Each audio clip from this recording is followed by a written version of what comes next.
All right, 19 minutes after 11 o'clock. Thank you for tuning in. I probably have a lot of bad habits that I'd be ashamed to tell you about. But one thing I don't think I have, I don't think I'm a real bad procrastinator. I sort of know that if I'm tired or lazy or something like that, to kind of put a cap on it. You know, I don't really... You know, if I know I have to get something done, I might, if you know, does this happen to you, Robin? You get tired, you know you have to do something, you sit down, you tell yourself, just 5 minutes. Yeah. And for me, if I say just 5 minutes, it's probably 25 minutes. But it's not 2 days. I do get the lawn cut, I do get the artwork done, because we do artwork and and all the things, and especially things we need to do for this radio show. Oh, certainly. There's no procrastination on this end. There's a book called What Motivates Getting Things Done, Procrastination, Emotions, and Success. It is written by our guest, Mary C. Lamia. I hope I'm saying her name right. She'll correct me in just a moment. She is a clinical psychologist, a psychoanalyst. Oh, I need a psychoanalyst. A professor at the Wright Institute in Berkeley, California. She hosted a weekly call-in talk show on Radio Disney, Robin. That's awesome. We did Radio Disney for a while. Yeah, we did. Kid Talk with Dr. Mary. She's a contributor to ABC Radio and TV. Fox, the New York Times, Psychology Today. You get the pictures. She's all over the place. What an honor to have her on our show. Good morning, Mary. How are you? Good morning. I'm fine. How do you pronounce your last name? You got the name right, but you got procrastination wrong, Larry. Oh, I did? Oh. What did I do wrong? Oh, there's a huge difference between procrastinators who are successful and people who fail. You know, people missing a deadline or failing to do the work adequately is a problem whose source often has little to do with procrastination. Many times there's something else going on emotionally with people who fail to meet deadlines. And they like to say, I'm a procrastinator because, you know, people will do anything when they have shame and they want to save face. But I find that procrastination is a little bit different. Well, at least the highly successful people I studied. Really? Deadline-driven procrastinators, I find, are motivated by emotion that's activated at a deadline. So, and there's a lot of ways in which they create false deadlines too. But they do get things done. There's nothing wrong with procrastination, and I've changed my opinion. So help me change mine. You just heard us kind of hint that we have been on Radio Disney because Robin and I did children's radio for a while, a long time ago, but we still did it. And lately we've been doing children's books. And that requires illustrations. And if I wait till the last minute to do an illustration, and then I do it hurriedly, it's horrible. And you have to spend time on those things.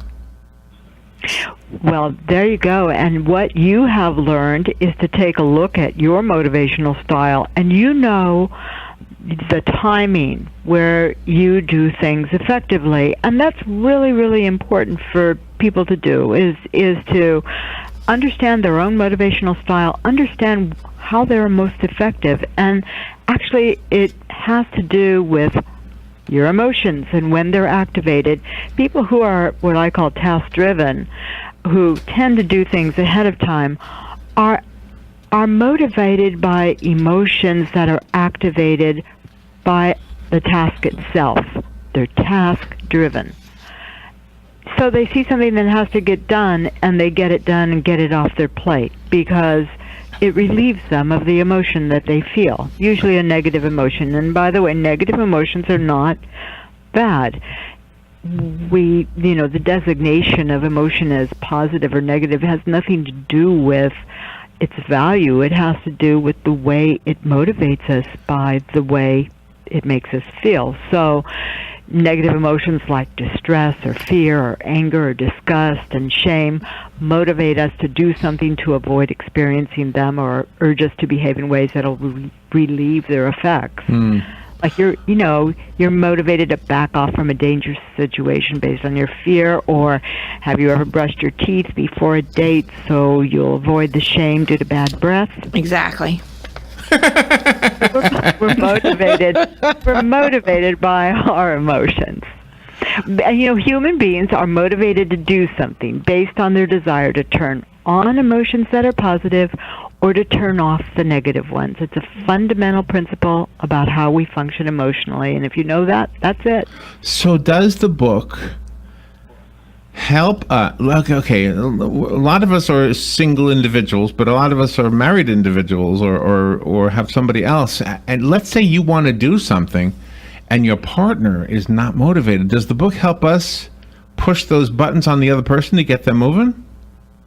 Glad you asked, because I see so many people who have conflicts based on different motivational styles, where one person is a deadline-driven procrastinator, another person is task-driven, and they don't understand one another. So I devoted an entire chapter to divergent motivational styles in partnerships and work relationships, because it's so important to understand how people get things done and how they may be different. And usually, unless we work with or live with another person, we don't know what kind of motivational style they have.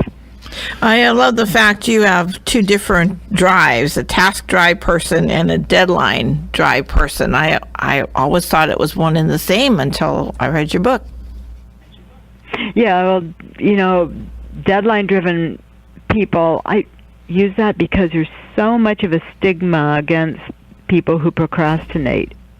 Even though, they may get things done a minute before the deadline, but they get it done. As I say over and over again in the book, people who are successful in their endeavors or careers, however you want to define success, there are two things. Number one is they never miss deadlines, and secondly, their work reflects their best efforts. If you could do those two things, you're likely to be successful. Okay, and whether you procrastinate or not. Whether you procrastinate or not. Okay, so then the definition of procrastinate in your book has an asterisk next to it, I guess. And it means as long as you still honor that deadline, whether it's self-imposed or not, right? Yeah, the formal definition of procrastination has nothing to do with missing deadlines. It has to do with delay. And even if you say people intentionally delay, or even if they think they're going to be worse off for doing so, they don't necessarily miss deadlines. So in fact, their emotions are so activated by a deadline that they not only get the task done that they need to do, but they have so much, we'll call it anxiety, during those times that they often get done all the other things they haven't done for a while. And they think, well, I'm distracted because I'm washing the dishes and I'm cleaning up my house. But in fact, they're not. Oh, my gosh.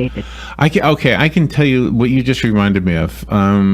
Just getting to something that I need to get done. But instead of doing it, I'll be doing the lawn, and I know that doing the lawn could have waited.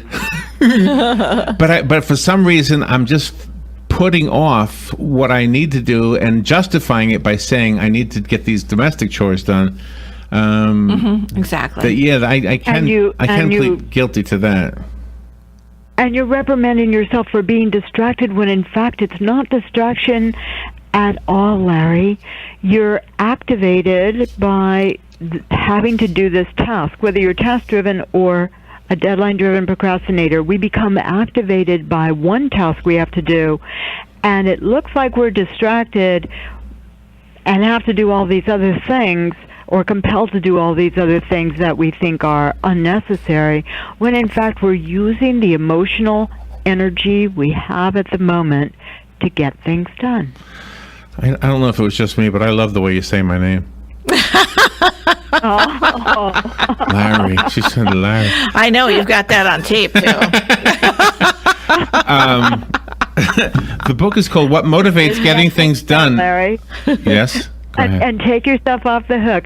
And you know what? You have the quality that many highly successful people I studied have, which is they tend to have regret, and they tend to feel, an experience of shame about the way they get things done, and you know what? Regret is an aspect of, it's a cognition related to the emotion of shame. And shame is our greatest teacher. And people who could look at themselves and self-supervise and self-criticize and learn. Wow, I love listening to you.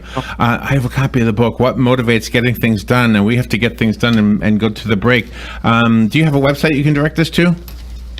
Yes, MaryLamia.com or WhatMotivatesGettingThingsDone.com. All right, excellent. What Motivates Getting Things Done is the book. Call me if you want the copy that was sent to me by Mary Lamia, and the rest of us have to go buy it. Mary, thank you for being on the air with us today.